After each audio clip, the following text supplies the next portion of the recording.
Does NASCAR have a problem with their star drivers not winning enough? Well, Chase Elliott only has one win in the last two NASCAR Cup seasons. Let's break down what he can do going into the 2025 season.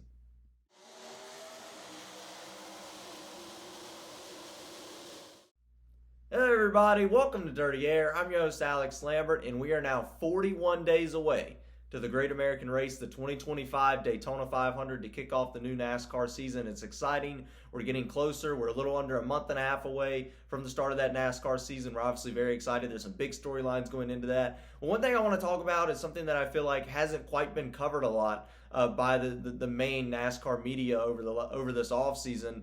Is really an issue that I think is a pretty big deal, and that's going to be Chase Elliott not winning a lot of races. We'll talk a little bit about that. I also want to mention it was in the news a couple of days ago that Noah Gragson would drive the 4 car. That's kind of an update from the last video I did.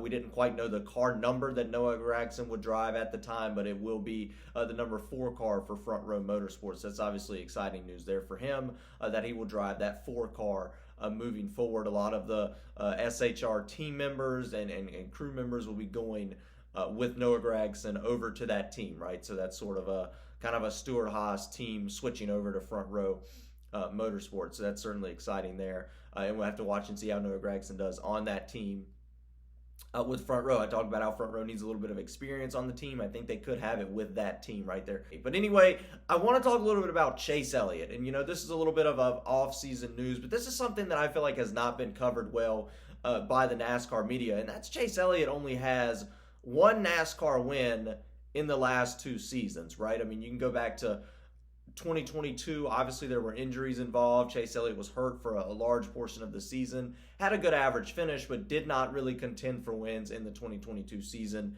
or obviously win a race. You go into 2023, still contended for some more wins. Won at Texas early in the season, in the spring race at Texas early in the year. But that's it. That's the only win we've seen, that Texas win, out of Chase Elliott in the last 2 seasons. And I think that's a bit of an issue for Chase Elliott. We talk about how he's the most popular driver in NASCAR. And I think it's important for your most popular drivers to win in NASCAR. And I don't know if this is, puts pressure on Chase Elliott knowing that he is the most popular. I think we've heard from guys like Dale Jr. that there was a lot of pressure on him when he went those years without winning races, that was a lot of pressure on him. And he was disappointed in himself for disappointing the fans and the industry.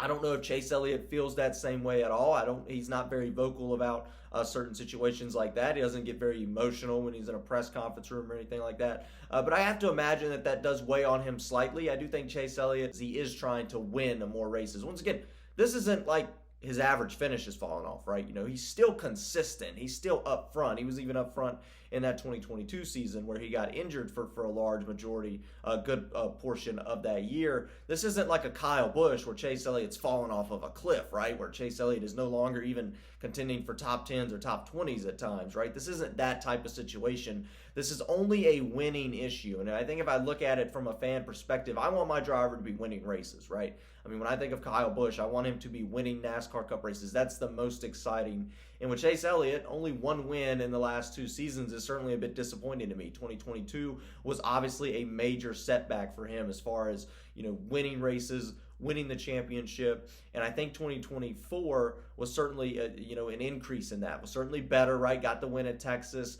Contended for wins slightly, but I never saw Chase Elliott leading at the end, taking the lead on overtime restart or losing a race because of an overtime restart. He was really consistent, right? Finishing the top 20 almost every week, finishes in the top 10 a lot, an average finish of better than 12th. That's certainly great for Chase Elliott, and that got him to the round of 8, the 3rd round of the NASCAR playoffs. So once again, the concern for me is, can Chase Elliott get over that hump and get back to winning a bunch of races and get back to winning championships?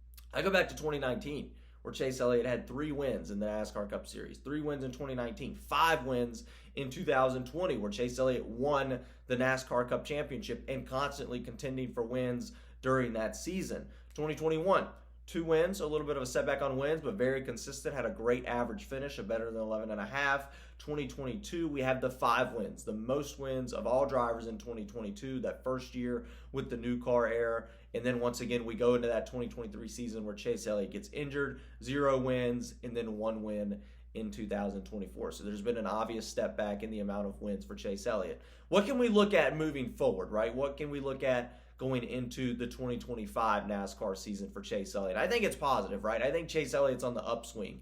The concern for me is, once again, just getting over the hump, getting the wins. Because I think Chase Elliott, as far as just driver capability, is probably one of the most talented drivers in the NASCAR Cup garage, right? I would say definitely top 10, maybe even top 5, depending on where you rank your current drivers. I think Chase Elliott is very well in that discussion. I think Chase Elliott can win championships. I think he can win championships, a second championship in 2025. I think he can win multiple races. I think he could be up there with Kyle Larson if him and this team, Alan Gustafson, can just kind of get things to click together, see if they can get things to work out a little better and get more race wins. Once again, doing this video was not to talk about how Chase Elliott has not been running well, doesn't have a good average finish, isn't even in contention, right? Chase Elliott, once again, good average finishes, made it to the round of 8, but there is that slight hump that Chase Elliott used to have, right? He used to be that guy that would win 5 races a season, 5 races in a single NASCAR season. Won a championship in 2020. Can Chase Elliott get to that? And I think he has a good chance in 2025. Recovering from that injury, that was a big setback, I believe, in 2023. This team is now moving forward. I'm really excited to see what Chase Elliott, the driver of the 9 Napa Chevrolet, can do going into this 2025 season, and watch him in Daytona. Because if we remember last year in the Daytona 500, how well those Hendrick cars worked together. They won it with William Byron. All those Hendrick drivers, all 4 of them worked so good together, and they were so coordinated together, and they put in a game plan that worked so well in that 2024 Daytona 500. We can go back and take a look at it. Certainly very exciting. Look forward to Chase Elliott at Daytona this year. I think he has a very good chance of winning that Daytona 500, or at least a Hendrick Chevrolet of winning that Daytona 500 with the plan I saw put in place a year ago to win this race. If they can repeat that, certainly they're going to be a force to be reckoned with. But that's it, really, all there is to talk about. Obviously, try to do a video next week, and of course, if any breaking news comes out, we'll talk about that. But that's just something that I think hasn't quite been covered as much by the media, and I think it's fairly important that Chase Elliott, wins a bunch of NASCAR races, or wins as many races as possible, considering he is the most popular driver. But that's it, all there is to talk about, and of course, let's get rowdy.